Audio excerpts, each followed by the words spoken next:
Assalomu alaykum hammaga. Xorazmlikman. Xorazmdan Bog'ot tumanidan. Mana shu yerni izlab topib keldik. Men Xorazmda yotganman, Bolisada yotdim. Ayiltilarim 237 ga ko'tarilib ketdi u yerda.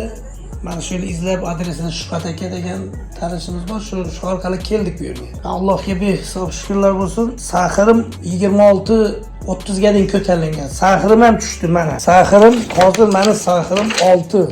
Hozir meni ayiltim 70 ga 87 bo'ldi. Mana oyog'imda og'riqlar, o'zimning ko'rinishim, sostavim men ertaga Alloh xohlasa 0 degan natijani kutyapman. Yaxshi. Bu yerda hammasini rahmatni Muxoyapaga aytish kerak. Yaxshi ekan, muomalasi yaxshi. To'yalari 100% a'lo, cho'tka hammasi yaxshi ekan. Dorilarni, ukullarni bermasdan 0 vaqtlarda qiladilar. Endi shu yerga rahmatni aytib ketish kerak.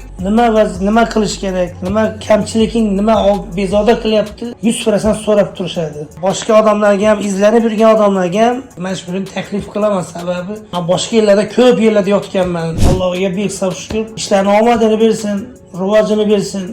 To'g'risi rahmat hammaga.